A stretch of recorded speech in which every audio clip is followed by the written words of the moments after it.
Alrighty, folks, I am just now getting word that we are ready for that upcoming run of Buck Up and Drive, run by T-Tree.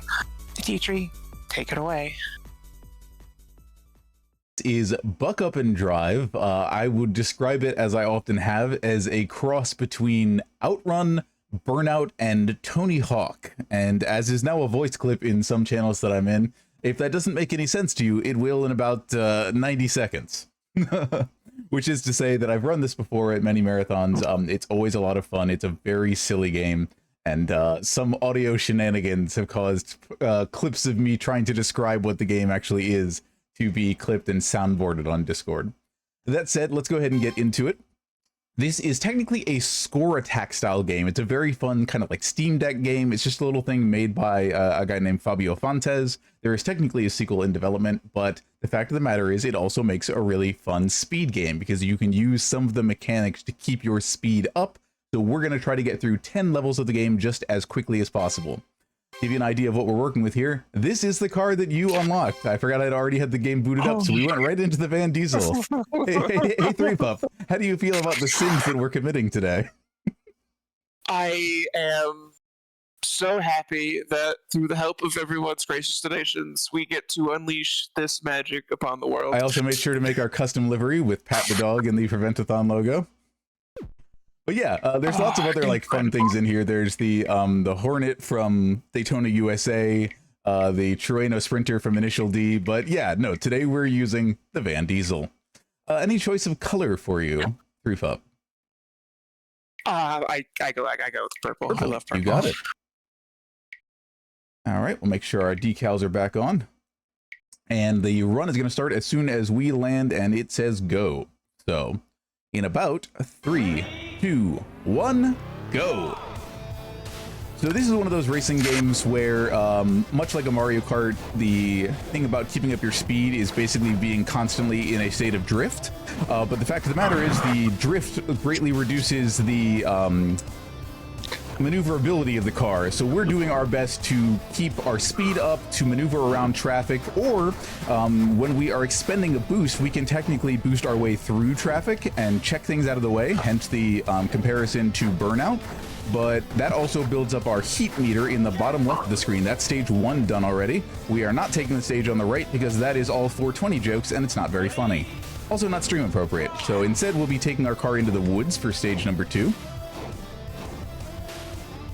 And yeah, so the long and short is we are expending boosts, trying to basically build a boost chain, again, much like Burnout, to keep our car at 500 fasts per hour, or as close to it as we can reasonably go. These boost strips are a good way to help keep our speed up, and the ramps also basically let us maintain our speed to a greater degree in midair. Unfortunately, you've had to see the Van Diesel's face there, as you will anytime we crash, so the crashes get a little extra cursed thanks to your generous donations. Sorry, threepup, you were cutting in with your impressions. How are we doing so far? I'm so happy I did not look anything up. Yeah, no, that is my single instruction for people who host this run. Don't learn anything about the run. On into the vaporwave zone. Appreciating the billboards. Yes. So Fabio Fontes had originally created. There are a lot of like joke and meme billboards if you run the game in the default mode. Some based off of like old internet memes that are funny but also a little crass sometimes.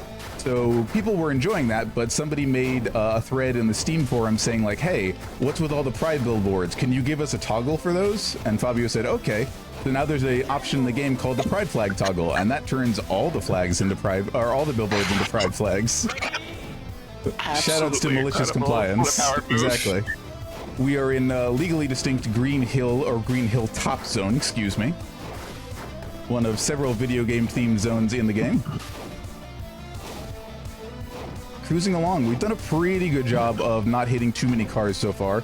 It's when you, oh well, and then there's times a couple of cars have hit us. When you fill up your heat meter all the way, something special will happen, and it's good and bad, so we'll definitely get a chance to talk about it. That car came out of, well, not at all nowhere. I knew where it was. It just kind of drifted back into the lane, as they are wont to do. Oh, there they are. It's the law. So the cops level up every time they appear on screen. The level 1 cop here has 2 health and basically just tries to charge at you every so often. It's actually quite predictable. Hey, look, it's time for another video game reference. But yeah, so there's downsides, obviously, especially when we also have a challenger. Now there's 2 different cars on the road in addition to the standard cars that could put us off of our run. But the benefit of the cops is because of how far they sit out in front of you, they're basically like a battering ram, because they don't have to deal with like having a heat meter. They can just slam cars out of the way. So if we keep the cops on screen, they actually can clear out some of the traffic ahead of us for us. Unfortunately, that didn't manage to work for a whole stage. That would have been cool, but I'm also keeping in mind the fact that the rival has aggressive rubber banding, so I wanted to keep ahead of them. This is our definitely not Mario level. You could tell from the question blocks that aren't floating. Oh, okay. Any questions from you at this time, threepup? Anything to read from the viewers? I'm just thinking all of the things that are happening right now. And Understandable. it's just a lot, and I'm also just it's even made better by the fact that we're driving the Vandies. Yeah, we're on the time came after this one stage. The other option was the freaking moon. I've actually, so by default, you get these more outlandish stage themes after playing the game more or getting into later stages in a run. But I said, nah, show us the silly stuff right off the top. That's another toggle that you can set. So all of the stage themes were mixed together into one big pile. All right, let's see if we can get back up. I'd love to show you like the flow state of just how ridiculously fast the game gets when you're consistently at 500 fasts per hour. That hasn't quite happened yet, so let's see what we can do about that. Next 2 stages. Yeah, let's take it to the moon. Apologies for the language. There's one other level that you can also just go to hell if you are so lucky as to see that show up. Shoutouts to DuckTales yesterday for as far as moon-themed levels go. Yes.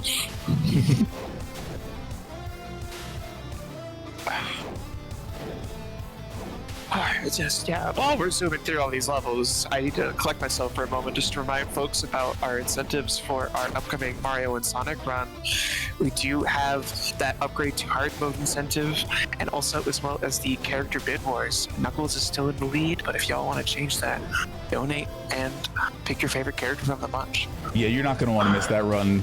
SM MIDI always sends in like really interesting games that you've probably never seen or heard of before. Or even if you have heard of, you probably haven't played, and you haven't played them the way that SM MIDI has. So we're playing like a party mode game in a Sonic Olympics game. It's going to be something real special. All right, time for our second challenger of the run, the Buick Classic. Also, yeah, shout outs to chat. I also appreciate that the speed is tracked in fasts per hour. Yeah, no, it's more evocative than having, and you don't have to pick a unit of measurement, imperial or metric, and cheese people off that it shows up in a unit that they're not familiar with or that isn't the one they use when driving. Everybody uses fast per hour when driving, right? At least spiritually. I know. I measure distances in fast meters. Or is it fastometers? Oh, it probably is fastometers. Yeah. Look, even if we're not arguing about which unit of speed, we can still argue about pronunciation. There's always something to argue about. But then again, there's always great things to support and reasons we can work together. Go ahead and take it back to the vaporwave zone. All right, we're reaching stage 9. So the levels do get longer the more you play. That's another thing about the arcadey style influenced by the likes of an Outrun, which is also why we tend to cap these at 10 levels. I've done 15 before in a marathon, and it's about twice as long, to give you an idea of what to expect. Yeah, unfortunately, the billboards on the side of the road are also obstacles that you can slam into. And I guess it counts as like property destruction. If you hit the billboards, that also gets the cops angry. So now we've got the level 2 police here. They have 3 health, and they also have the ability to issue citations. Citations are, we haven't seen them yet, but they are physical obstacles that come down the screen, and if they hit you, they will immediately reduce your speed to the speed limit of 200 fast per hour. And since we are going fast, we absolutely don't want that to happen. No, of course not. All right, we're gonna have exactly one drift or kind of mountain style course in this, which is a good chance to show this off. This is a different style of course in that it tends to, like, the road goes back and forth, so that's a very different experience. You really have less visibility over what's coming up next on these stages, so I'm kind of glad there was only one of them. Time's gonna come up as soon as we finish this stage. You're not gonna see a clear indication because that's not really what the game is about. We're just taking it through the 10 stages that we have here in our showcase today. So with that all said, shout outs to the likes of fast-paced events, RPG Limit Break, my Alexa, which just activated when I said fast-paced events. I have no idea why that is. Okay, I'm a little distracted. Let's take care of these cops. I didn't realize we got all the way to level 3 so quickly. We're gonna have to use our Hurricane Drift to take them out. Oh boy, we're getting close to our time here. Oh, if I had gotten that drift off in time. Whew, that'll do it, time. I was real worried there when I took a couple of bumps in a row, but yeah, shout outs to everyone working here on the event, all the tech staff, everyone behind the scenes, you threepup. I'm glad you enjoyed yourself, even if you couldn't put it into words for part of the run. That's a very normal reaction to this game. So thank you so much. Keep watching Prevent-A-Thon 5, and yeah, look forward to bringing more silly games to you soon. That's definitely one of the 2 styles of games that I play. So my name is Atitri. You can find me around here or every other Wednesday on the Games Done Quick Hotfix, hosting a show called Out of the Box about games that don't need setup to be performed. So it's basically one of those where if you can watch the run, you can run it yourself. That all said, thank you so much. Keep watching Prevent-A-Thon.